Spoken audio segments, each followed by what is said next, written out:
It had only been 2 weeks since the move, and everything about the new neighborhood seemed perfect. On the surface, at least, the tree-lined streets were clean and quiet. The houses uniform in structure, painted in calming earth tones, each one adorned with carefully curated landscaping. To most, this place would feel like a dream. For Daniel Hayes, it had felt like the end of a long battle, a place where he could finally breathe, where his daughter Sophie could play in peace, free from pitying glances and relentless noise. He had chosen this community carefully. It was close to a top-tier therapy center and promised the kind of quiet normalcy that had always felt out of reach for them. Sophie, just 8, was his everything. Diagnosed with severe nonverbal autism at age 3, she saw the world differently, through touch, through color, through shapes and sounds. She couldn't speak, but she had her ways of communicating, and Daniel had learned every single one over the years. She loved butterflies, bright colors, soft things. Her drawings, hundreds of them, mostly birds and butterflies, lined the walls of their new home, each one more expressive than the last. Her innocence was untouched, her spirit fragile, but pure. That afternoon, she was just being herself, curious, gentle, and excited by a new environment. They were taking a short stroll around the block, something Daniel encouraged daily to help Sophie get comfortable with her surroundings. The air was warm, the sun filtered softly through the leaves above, and Sophie was smiling, gently swaying her hands in the air, as if conducting some invisible orchestra only she could hear. Then her eyes locked onto a mailbox. It wasn't just any mailbox. It stood out a deep navy blue with gold trim, and on the front was a porcelain butterfly, wings spread wide in mid-flight. To Sophie, it must have looked magical. She approached it with the reverence of a child encountering something sacred, her fingers brushing gently over the butterfly's wings. She tilted her head, studying it, then reached into her sketchbook and quickly scribbled something down with a purple crayon. What happened next shattered the illusion of peace Daniel had built around their new life.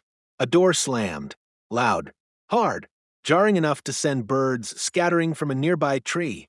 From the porch of the nearest house, a woman stormed out like a thundercloud on heels.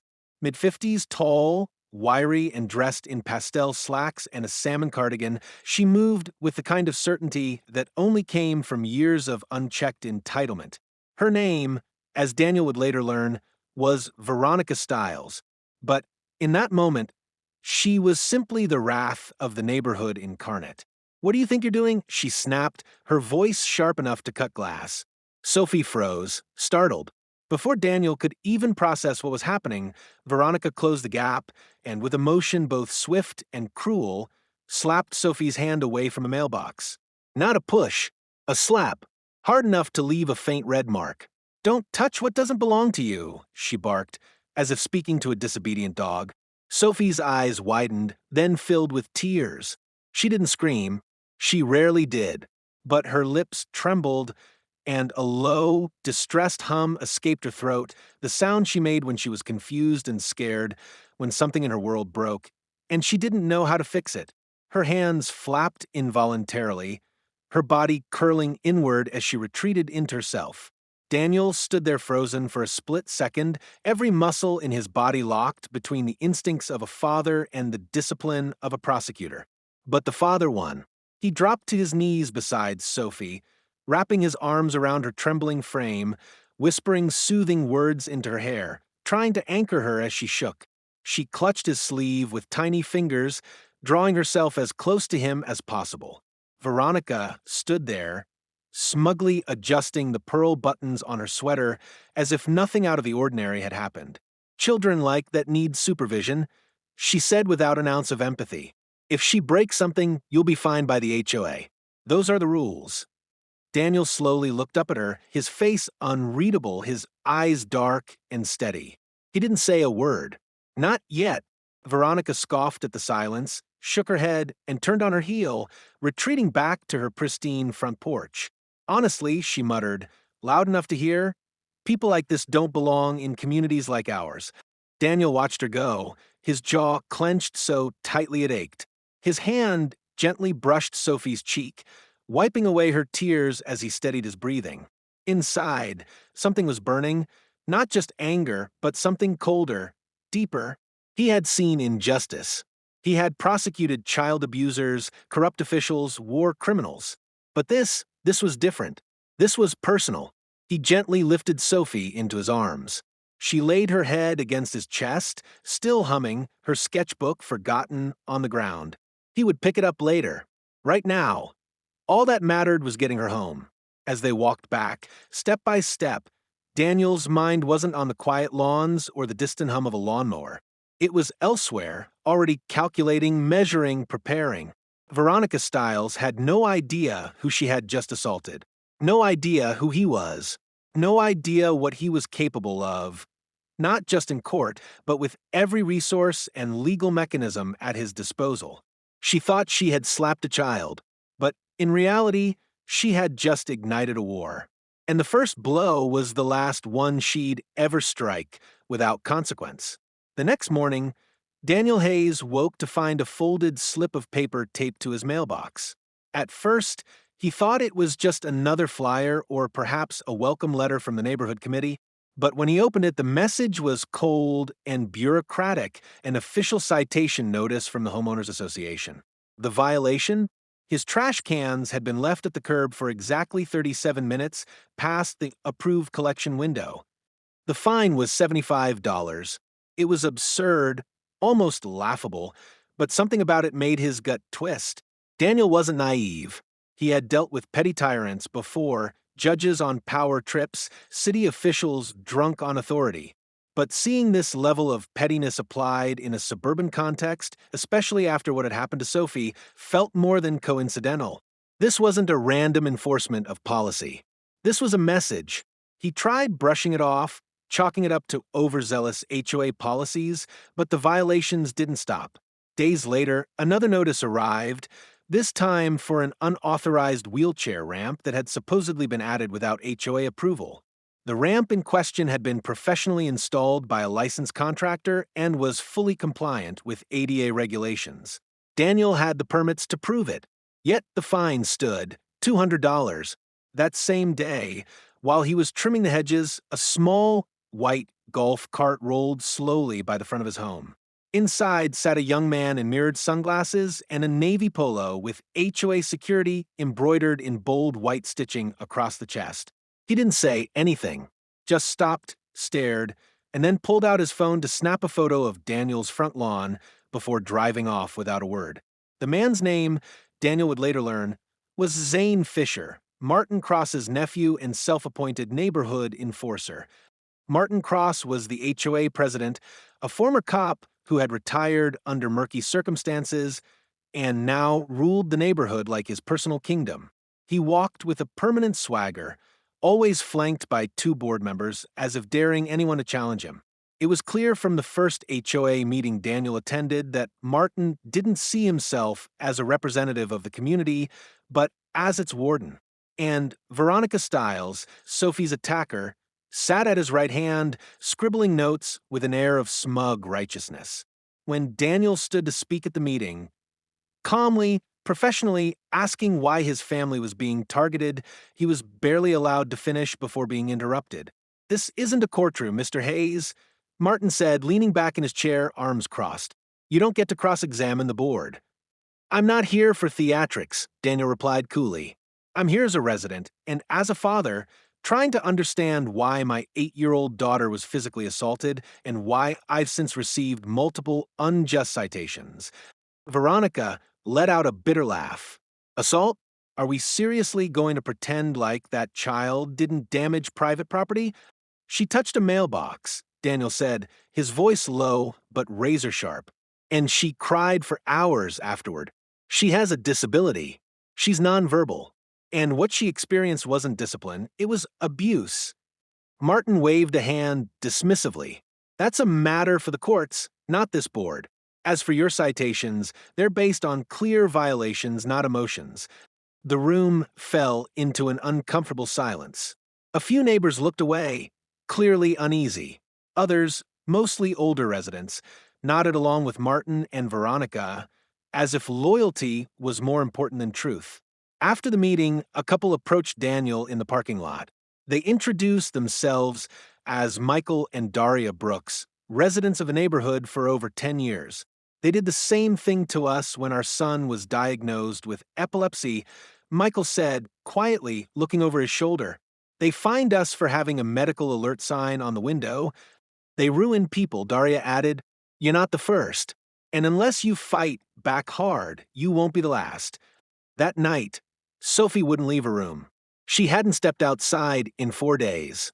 Her once joyful sketchbooks were now filled with frantic black lines and slashes. But there was one drawing that stood out, crudely rendered but unmistakable, a woman with sharp features and butterfly wings towering over a crying stick figure girl. At the bottom, Sophie had scrawled in shaky letters, "Bad lady." Daniel sat on the edge of her bed and held her hand. He remembered a time, not long ago, when Sophie had loved being outside, when she would chase sunlight with her hands, trying to catch it between her fingers. All of that had changed the moment Veronica Stiles laid a hand on her. In the quiet of their home that evening, surrounded by his daughter's grief, Daniel thought back to the years he had spent building cases against cartel leaders, traffickers, white-collar criminals. He had prosecuted some of the most dangerous men in the country. He had faced death threats, been stalked, even had his car sabotaged once by a desperate defendant. But nothing had ever made him feel the kind of helpless rage that now simmered just beneath his skin. He couldn't stop thinking about how casually Veronica had acted, how sure she was that there would be no consequences. And she had every reason to feel that way. The HOA was her shield, her weapon. She had turned the rules of the community into instruments of cruelty. But what she didn't understand, what none of them understood, was who exactly they were dealing with. Daniel wasn't just a homeowner with a grievance. He was a federal prosecutor with nearly 2 decades of experience, full access to civil rights protections, and an intimate understanding of the law's sharpest teeth. And while they might have had petty fines and bylaws, he had the Constitution, and he knew how to wield it. He began collecting everything, every citation, every letter, every photograph of Zane loitering outside his house. He installed cameras around the perimeter. He archived voicemail threats from HOA board members. He even requested city records on HOA filings and contracts, digging into the financials behind their constant renovations and landscaping projects.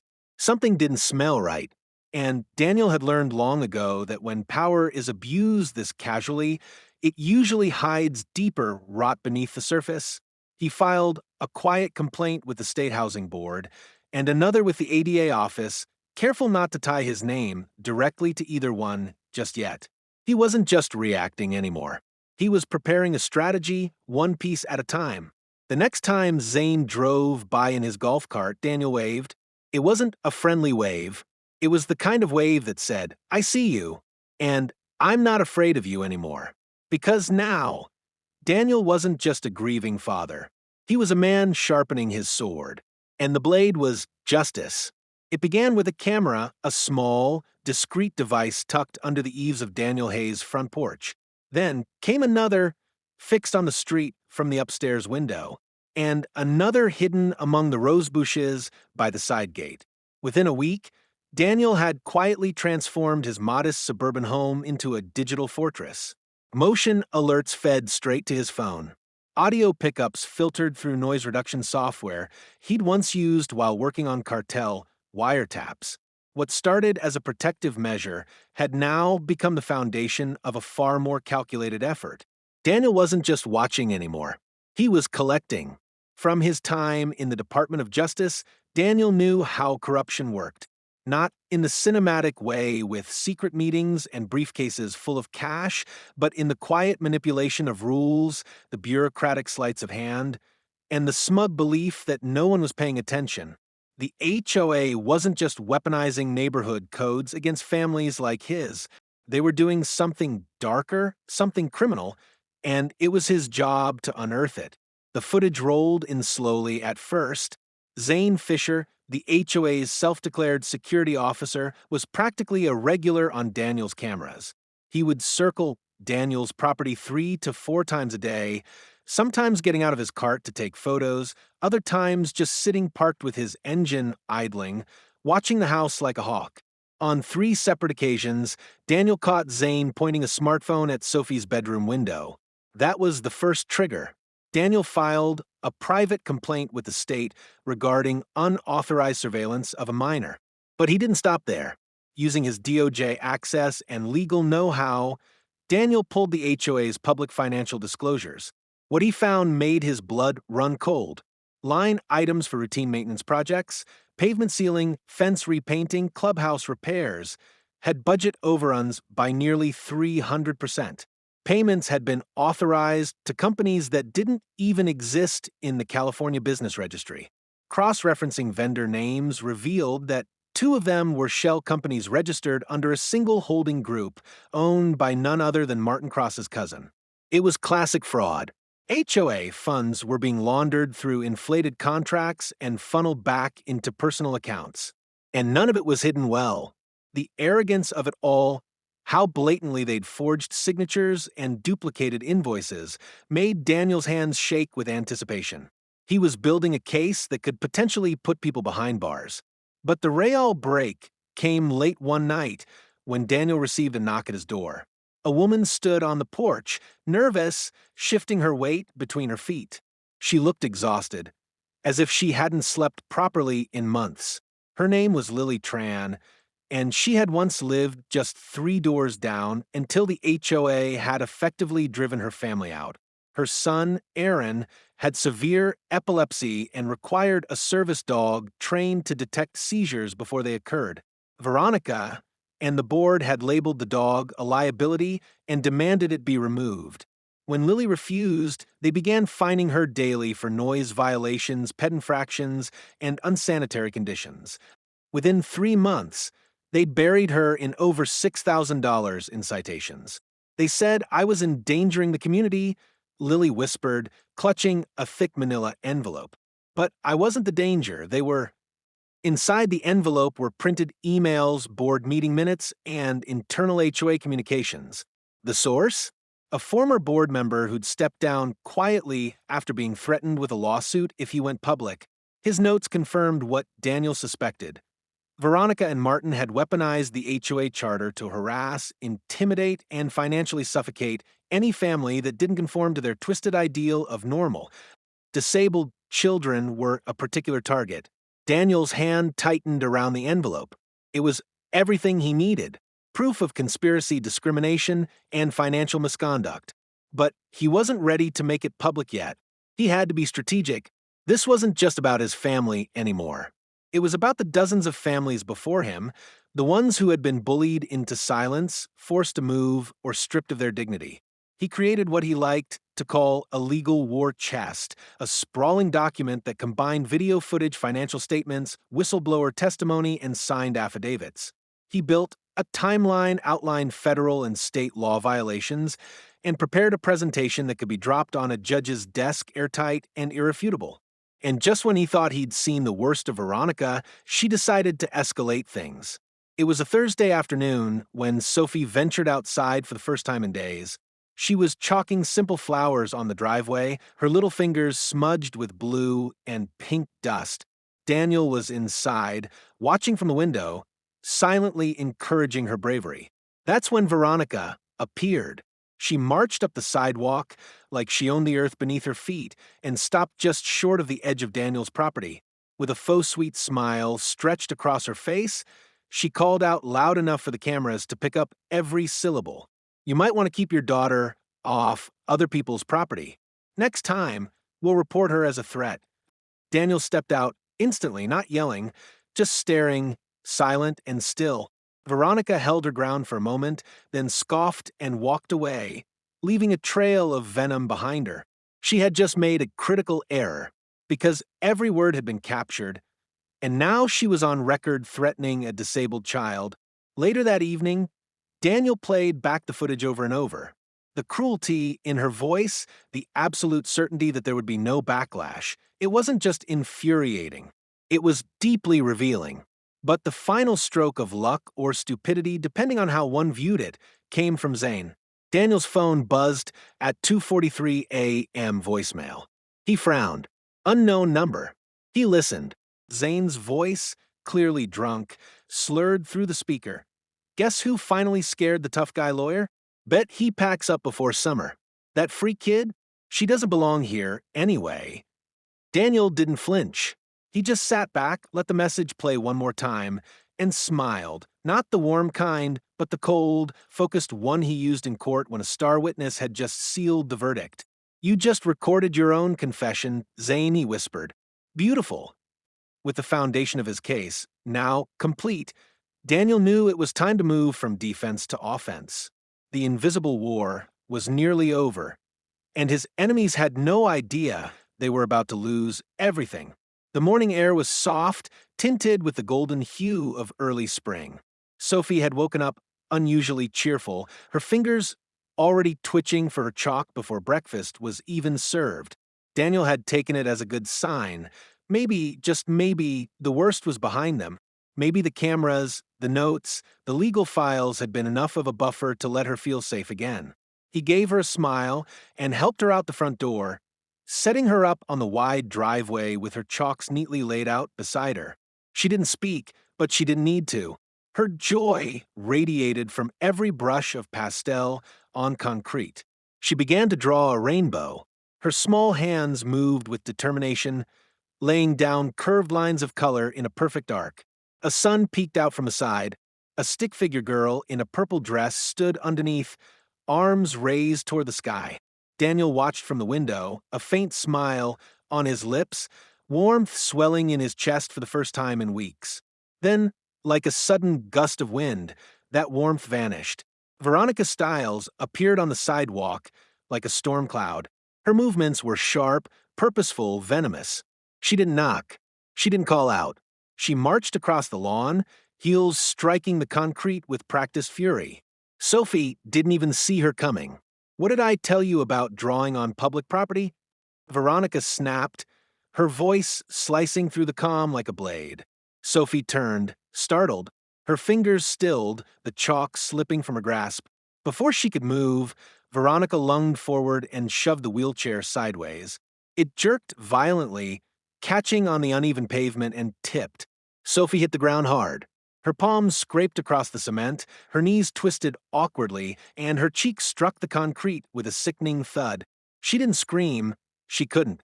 She just lay there, trembling, whimpering softly, her world crumbling in a blur of chalk dust and sky.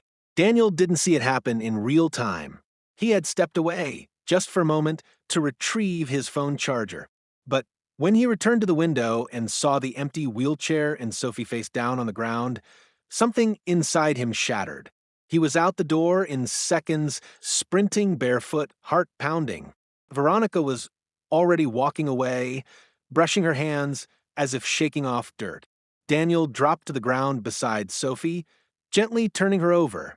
Her face was streaked with dust and tears, one elbow bloodied, her lower lip split. She stared up at him, eyes wide with confusion, fear, and shame. His breath caught in his throat. Veronica didn't even look back. She needs to learn boundaries, she muttered over her shoulder. You people think you're above the rules. Daniel's vision blurred, not from tears, but from something deeper, colder. He didn't yell. He didn't lunge. He didn't need to. The silence that fell between them was more terrifying than any outburst. He lifted Sophie into his arms and carried her inside, cradling her like glass. That night, the house was dead quiet. Sophie had finally fallen asleep after hours of soft music, gentle rocking, and whispered reassurances. Her rainbow was still half finished, smeared now, a mess of broken color beneath the street lamp. Daniel sat alone in his office, a glass of untouched bourbon on the desk beside him. The wall in front of him was covered in pinned papers, photos, legal files, his war map. The evidence was all there. The HOA's financial misconduct, Zane's voicemail, the surveillance footage, Veronica's threats, and now an assault on a disabled child. His eyes scanned the wall, deadpan and red-rimmed. He wasn't crying, not yet, but the weight of it all pressed down on his chest like a stone. Everything he had tried to protect had been desecrated. Sophie's peace, her healing, her joy, ripped apart by a woman too full of hate to see the soul of a child. He leaned back in his chair and closed his eyes. And then he saw her. In his mind, his wife's face appeared. Not as she looked at the end, frail and fading, but how she was when they first met. Strong, steady, her voice always calm, always knowing. He remembered her hands brushing Sophie's hair back, her arms holding their daughter through the seizures and the sleepless nights. He remembered the last thing she'd said to him before the cancer took her: "They'll never break her, and you won't let them." Daniel opened his eyes. The storm had passed, but in its place came focus, precise, surgical, unstoppable. At dawn, he got to work. He drafted 3 motions, one after the other. The first, a civil rights complaint filed with the DOJ's Disability Rights Section, detailing not only the ongoing harassment, but the physical assault against a protected minor. The second, a formal grievance with the State Bar, naming both Martin Cross and the HOA's legal counsel in an ethics violation complaint for enabling abuse under the guise of policy enforcement. And the third, an anonymous tip package to 3 major media outlets, including all relevant footage, documents, and first-hand testimonies from other victims. He uploaded the files from a secure location using burner accounts. He knew how to cover his tracks. These weren't wild accusations. These were prosecutable offenses. He printed hard copies of everything and sealed them into labeled folders. One went into his safe. The other 2 into unmarked boxes set aside by the front door. And still, he wasn't done. There was one final card to play. One he hadn't shown anyone yet, not even the neighbors who had come to him in whispers and fear. It was a sealed indictment request. Technically, it had no weight yet, just a draft, but Daniel had authored it carefully with every statute, every documented violation, every legal clause lined up like dominoes. All it needed was the right moment and the right signature from a trusted contact within the Attorney General's office. And that moment was now very, very close. He stood at the window, watching the neighborhood lights flicker on one by one. It was quiet again, peaceful, but he no longer mistook quiet for safety. He now knew better. He glanced down at Sophie's drawing, the half-finished rainbow still clutched in her hand when he had tucked her in. He would frame it one day, after this was over. And then, almost as if speaking to no one but the night, he murmured to himself, "The next time they knock on my door, I won't be home." He looked down at the sealed boxes by the door, but someone else will. It happened on a Tuesday morning, ironically, the quietest morning in the neighborhood since Daniel had moved in. The sun hadn't fully risen when a convoy of black SUVs rolled silently through the gates of the community. No sirens, no warning, just clean, efficient movement. The Department of Justice didn't knock when it came for you. It simply arrived.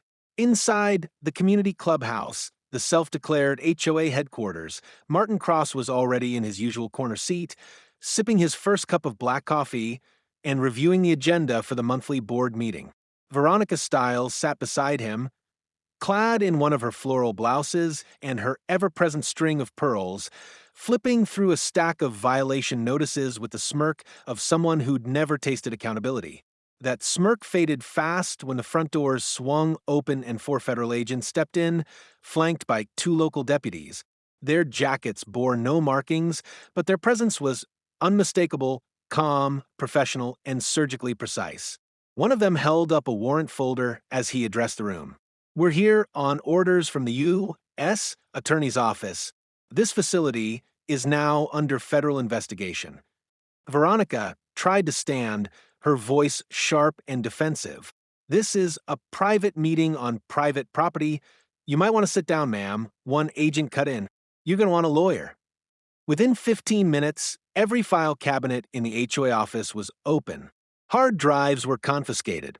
Laptops, printers, financial ledgers, anything with memory or ink was boxed up and cataloged. Veronica and Martin were separated for questioning. Zane Fisher was cuffed on the spot after agents confirmed he'd been posing as a law enforcement officer without any credential beyond a self-made security badge. Residents began trickling out of their homes, phones in hand, capturing the chaos.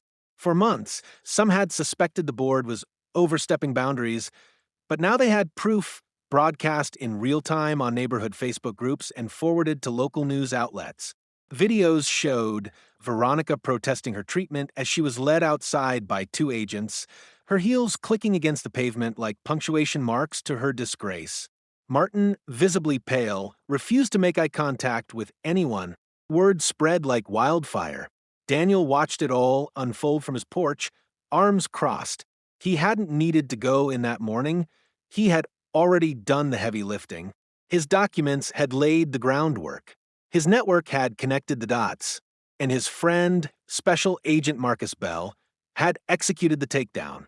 Later that afternoon, Marcus arrived at Daniel's home, his demeanor as casual as ever despite the week he'd just had.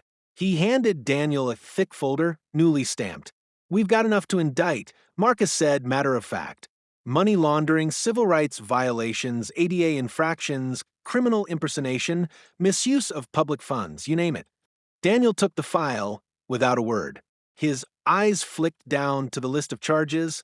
His fingers paused briefly on one line: harassment and physical abuse of a disabled minor. That was the one that mattered most. "Veronica?" Daniel asked quietly. Marcus nodded. She tried to blame Martin, claimed she was just following his orders, that she was being manipulated. But when we pulled the board emails, guess whose name popped up the most?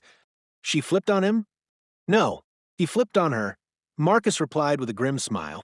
Turned out he didn't like being thrown under the bus. It was over. Not just the harassment, not just the fines or the threats or the surveillance. The entire operation had imploded. Every board member was under federal scrutiny. The HOA's bank accounts were frozen. All ongoing enforcement activity was suspended indefinitely. The community, long ruled by fear and silence, suddenly had space to breathe. But Veronica Stiles had vanished. After her initial detainment, she was released pending charges. She didn't return to her house. Instead, the blinds stayed drawn. The porch light flicked on and off throughout the night. A week later, someone spray-painted "Coward" across her garage in bright red letters. Neighbors whispered. Rumors swirled. But Daniel said nothing. He didn't need to. Reputation had always been Veronica's weapon. Now, it had become her punishment. Inside the home, Sophie slowly began to blossom again. The bruises had faded. The fear hadn't. But something inside her was shifting. She had started drawing again. Sunsets, flowers, a purple house with two stick figures holding hands beneath it. Her lines were steadier now. Her colors brighter. And most notably, her new drawings didn't feature the winged bad lady anymore. That villain had vanished from her world. A week after the raid, Daniel and Sophie went outside again. This time, she didn't hesitate. She rolled herself forward on the sidewalk, chalks in her lap, and began sketching right on the concrete. Another rainbow, this one higher and more colorful than the last. Neighbors noticed, and then something remarkable happened. The applause started quietly, just one person clapping from their porch. Then another. Then a group. People came out onto lawns, front steps, sidewalks. No one said anything, but the clapping grew louder, more rhythmic. It was for her, for Sophie. Daniel stood behind her, stunned. Sophie turned, tilting her head in surprise, her small fingers pausing mid-stroke. She looked up at her father, eyes wide. Daniel leaned down, brushed a lock of hair from her face, and whispered, just loud enough for her to hear, "You just changed everything, baby girl." And she had. Because it wasn't just about the takedown or the charges. It wasn't even about the headlines that would come in the following days, or the legal articles dissecting the corrupt HOA scandal in Northern California. It was about what Sophie had endured and overcome. It was about the way her resilience had ignited something that justice alone could never achieve: change. In the weeks to come, a transitional HOA board would be elected. Civil lawsuits would be filed. A nonprofit law firm would take on the cases of every family previously harassed. But on that quiet street, beneath the curve of her rainbow, none of that mattered. All that mattered was Sophie. Alive, safe, unafraid. And for Daniel Hayes, that was the only verdict that ever truly mattered. In the days that followed the takedown, the neighborhood stood still, as if holding its breath, waiting to see what kind of community would emerge from the wreckage. The HOA that had once ruled like a private regime had been gutted. Its power structure, built on fear, intimidation, and false authority, had collapsed almost overnight. And for the first time in years, the people who lived behind those perfectly trimmed hedges and wrought iron fences no longer had to pretend they weren't afraid. Veronica Stiles became a ghost almost immediately. The press swarmed when the indictment dropped, but she offered no statements, gave no apologies. Her house sat dark for weeks, the grass turning brown, flyers and legal notices piling up at the door. By the end of the month, foreclosure signs went up, quietly but undeniably. No one offered to help her move. No one waved goodbye. She was banned by both the federal ruling and a newly passed state ordinance from ever serving on any HOA or community board again. Her name, once spoken with fear and whispered with caution, had become a cautionary tale. People didn't just forget what she'd done. They refused to ever let anyone like her do it again. But while Veronica disappeared into infamy, others stepped forward from the shadows she had cast. Lily Tran, a former homeowner who had once been fined for hosting a small birthday party for her autistic son, came forward with documentation that stunned even Daniel.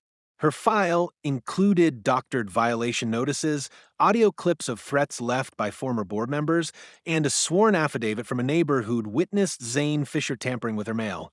Lily wasn't alone. More than 20 former residents, families who had been harassed, fined, pushed out, or humiliated, stepped forward within weeks. Together, they filed a class action lawsuit bolstered by Daniel's original findings and a mountain of new evidence collected during the federal investigation. For many, it was the first time they'd spoken out. For all of them, it was the first time they truly felt heard. Daniel didn't seek the spotlight. In fact, when national media caught wind of the HOA war, dozens of outlets reached out for interviews, articles, podcast features. He declined them all. This wasn't about his reputation. He had done his job, not as the U.S. attorney, not even as a lawyer. He had acted as a father, and in that role, he felt no need for recognition. Still, he did testify. The day Daniel took the stand, the courtroom was quiet and tense. Sophie sat beside her mother in the gallery, her tiny legs swinging just above the floor, a pastel headband tucked into her freshly brushed hair. She didn't fully understand what was happening, but she knew her daddy was helping people, and that mattered more than anything. Daniel's testimony was measured, methodical, and deeply personal. He didn't just speak about the legal violations or the abuse of power. He spoke about how it felt to see his daughter flinch at the sound of car doors, how she'd stopped speaking to strangers, how she would sit silently at the window and ask if the angry mailbox lady was still outside. He recounted every moment with clinical precision, but his voice cracked when he described Sophie's drawings, how they had shifted from bright meadows to storm clouds and faceless monsters. Across the courtroom, Lily Tran wept silently. Even the judge paused, eyes narrowing with gravity. The trial lasted 5 weeks, and by the end, the jury returned with an unmistakable verdict. Guilty on multiple counts, civil rights violations, harassment, disability discrimination, and more. The sentencing would take time, appeals would be filed, but the truth had been spoken. The record had been made, and the community had shifted irreversibly. In the months that followed, the neighborhood took on a new rhythm. A special election was held to rebuild the HOA, not just in structure, but in spirit. The new board was composed of people who had once been silenced: single parents, disabled veterans, working mothers, immigrants. They rewrote the bylaws, eliminated excessive fines, installed inclusive playground equipment, and created a community listening committee to mediate disputes with empathy rather than threats. It was still a neighborhood with rules, but this time, the rules were rooted in fairness, not fear. Daniel remained quiet through it all. He declined invitations to join the new board, preferring to support from behind the scenes. He volunteered to review policies for ADA compliance, donated legal time to assist the class action suit, and quietly helped secure financial support for victims who had been wrongfully evicted or fined into bankruptcy. But he never stood in front of the camera, never stepped into the light. He spent most of his time at home with Sophie. One day, after the final box of court transcripts had been filed and the last news crew had packed up their gear, Daniel hung a frame in the hallway, just above Sophie's art shelf. Inside the frame was her rainbow chalk drawing, sealed behind glass. The colors had faded slightly, but the shape remained strong, bright arcs of yellow, purple, and sky blue stretching across a paper sky. When Sophie saw it, she blinked in surprise. Then she smiled. "This is what justice looks like," Daniel told her, his voice soft. She looked up at him, her eyes wide with pride. And in that moment, there were no lawsuits, no verdicts, no courtroom memories. Just a father and a daughter, standing together in the quiet warmth of a home they had reclaimed. Later that week, Sophie met a new neighbor, a boy named Caleb who had just moved in with his mother and their shaggy golden retriever, Rusty. At first, Sophie was shy, hiding slightly behind Daniel's leg as the dog sniffed at her wheelchair. But then Rusty nudged her gently, tail wagging, and Sophie laughed, a soft, pure sound that Daniel hadn't heard in months. Within minutes, she was giggling, stroking the dog's fur, her voice animated as she asked if Rusty could chase bubbles. Caleb ran inside to grab his bubble gun, and soon the sidewalk was filled with shimmering orbs, a laughing child, and a happy dog. Daniel watched from the porch, arms crossed, a rare smile breaking through the tiredness etched into his face. The storm had passed, and though it left scars, it had also cleared the way for something new, something hopeful. Not just for Sophie, not just for Daniel, but for everyone who had ever felt small, voiceless, or powerless in the face of those who wore authority like a weapon. The rainbow on the wall was more than just a child's drawing. It was a symbol of resilience, a reminder that even in the darkest corners of suburbia, justice could still bloom and kindness could still return. And that was the legacy Daniel Hayes was most proud of. News vans circled the once quiet suburban block, like vultures over fresh revelation. What had started as a local HOA conflict had detonated into a national headline within days of the verdict. The buzz began on a whistleblower blog, then spread to legal forums. Then overnight, every major outlet picked it up. HOA president convicted in civil rights scandal, brought down by U.S. attorney living in her own neighborhood. It hadn't been public knowledge before. Daniel had deliberately kept his identity low profile during the investigation to avoid clouding the case with politics or ego. But once the dust settled, the truth surfaced. He wasn't just a determined father. He wasn't even just a neighbor. Daniel Hayes had been a federal U.S. attorney with a long record of cracking complex cases, from international wire fraud rings to domestic civil rights abuse. And now, in poetic symmetry, he had dismantled a corrupt HOA from the inside out, without ever revealing the badge behind the man. The story went viral instantly. Cable news ran headlines like "HOA tyrant falls to quiet dad who turned out to be top prosecutor, and she slapped the wrong child, a federal attorney's hidden mission." Online memes exploded. Reddit threads called him Suburbia's Punisher. One TikTok account animated Sophie's story using courtroom audio. Even Daniel's old law school got involved, issuing a public letter of admiration for his incredible restraint and fearless execution of justice. Daniel, as always, remained silent. He granted no interviews, no book deals, no speaking tours. What mattered to him had already been won. But not everyone accepted defeat so easily. Veronica Stiles, still simmering in pre-sentencing custody, filed a countersuit against the Department of Justice. Her claim? That she had been set up by a conflict of interest, that Daniel Hayes had used federal resources for personal revenge. The suit was filed loudly through a high-powered, controversial attorney with a penchant for press. Headlines stirred again briefly. Some speculated whether Daniel had crossed a line. The DOJ responded with calm authority. The internal investigation, already completed, had cleared Daniel of any misuse of power. Every warrant had been secured through the proper channels. Every piece of evidence had been admissible. The court had ruled independently. And then, in a masterstroke of irony, The countersuit was dismissed within 48 hours by a federal judge who had once served alongside Daniel on a civil rights task force. The internet roared. Karen tried to sue the DOJ after slapping a disabled kid, got smacked down again, became a trending Twitter post with nearly 4 million likes. Late-night shows mocked her shamelessness.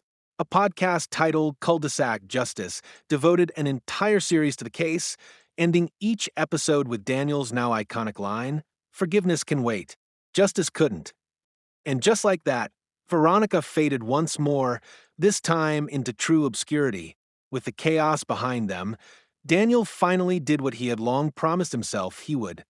He began building something new, not in a courtroom, but in the world his daughter would inherit.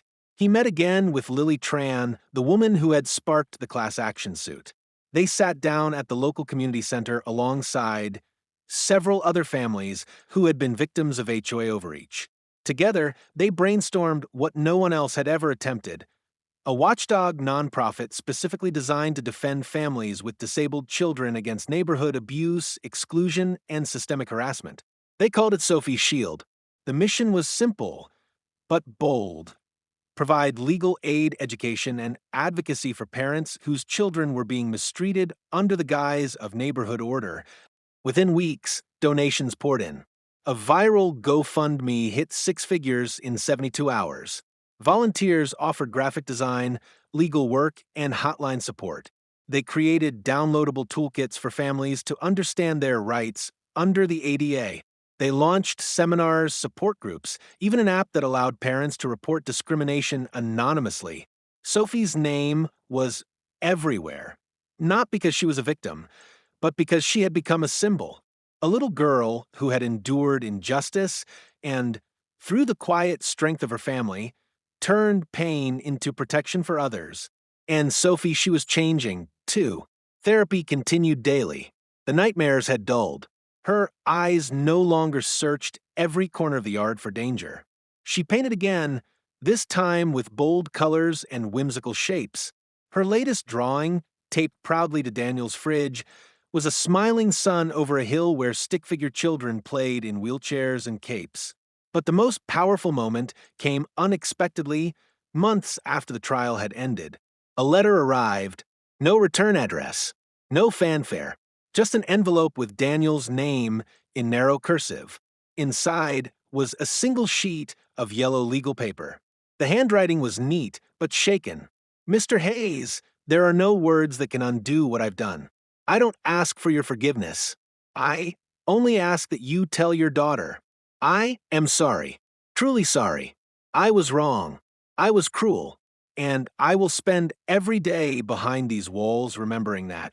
Veronica Stiles. Daniel read it once. Slowly. Then again. For a long moment he sat at his desk, the silence thick as memory. Then, without a word, he stood, walked to the fireplace, and fed the letter into the flame. He watched it curl and blacken, turning to ash before his eyes. Forgiveness can wait, he thought again. Justice couldn't. That night, something changed in him. Not because of the apology, but because he no longer needed it. Weeks later, on a crisp morning tinged with spring warmth, Daniel stood outside the new neighborhood playground, a space rebuilt with accessibility in mind. Ramps replaced steps. Sensory walls adorned the corners. Swings fit for every child, no matter their body, swung in rhythm with the breeze.